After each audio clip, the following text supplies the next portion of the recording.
Russia seems to be gearing up for a major offensive near Kherson, according to Oleksandr Prokudin, the head of the regional administration.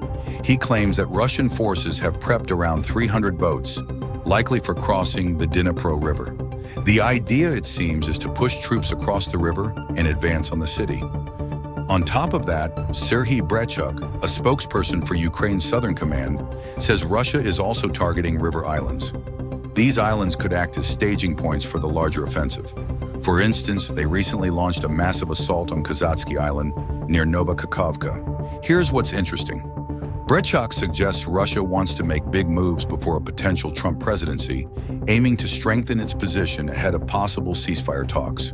This all aligns with Moscow's broader strategy to tip the balance of power in its favor, especially in key areas like Kherson, which Ukraine reclaimed in late 2022.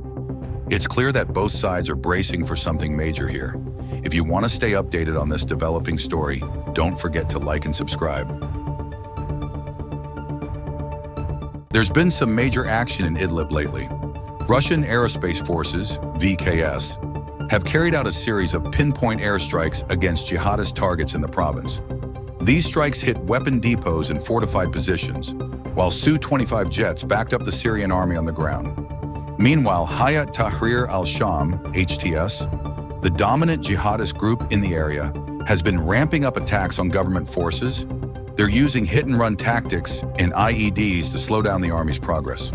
Things are especially tense in northern Hama. HTS launched several offensives aimed at cutting off the Syrian army's supply lines. In response, government forces, with Russian air support, managed to reclaim some key villages and high ground, like Kalat al-Madik.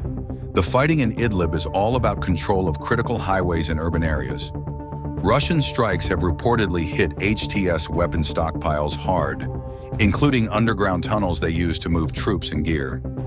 It's clear both sides are digging in for what could be a long and brutal fight for this key region.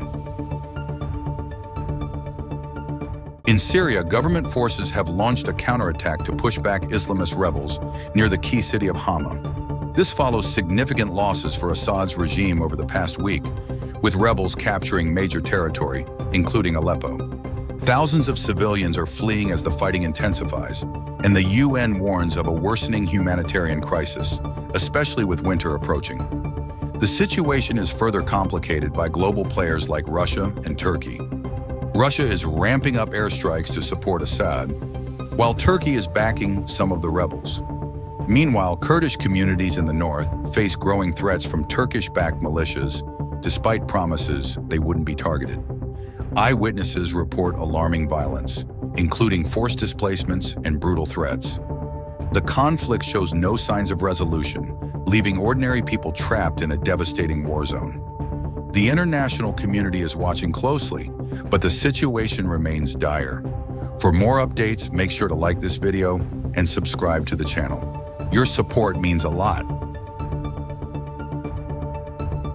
Rebels in Syria are surrounding the key city of Hama, marking their most significant advance in years. They've already taken Aleppo, Syria's second largest city, in a rapid offensive that's left government forces scrambling. Hama is a critical target.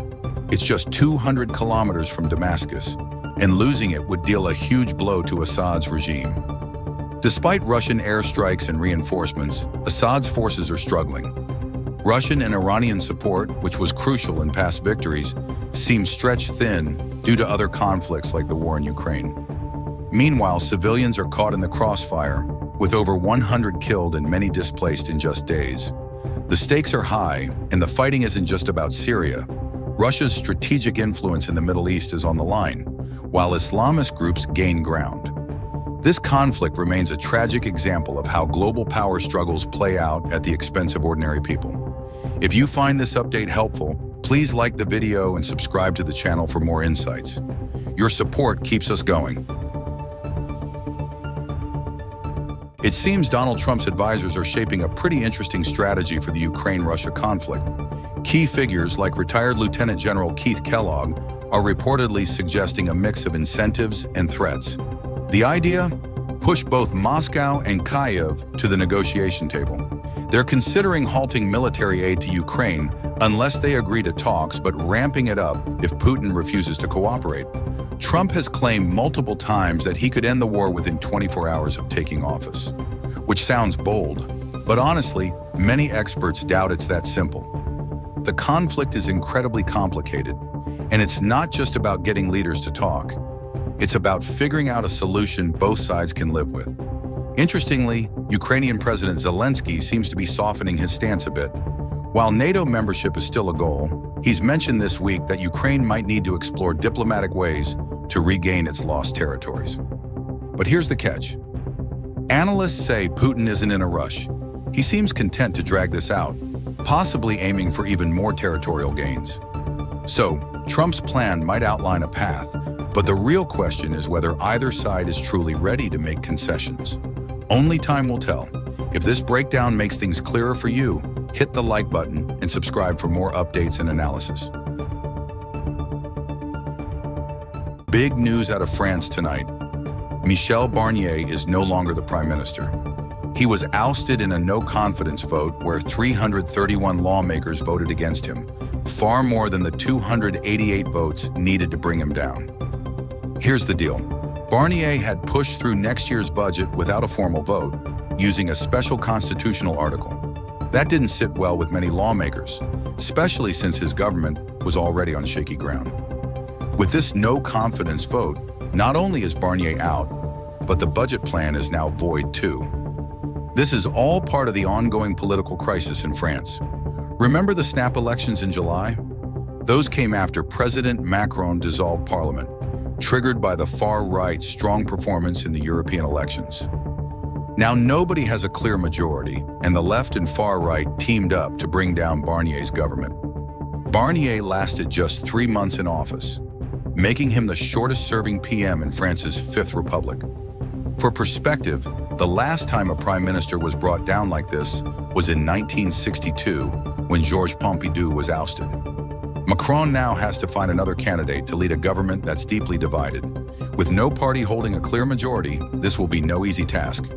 France is in for some turbulent political times ahead,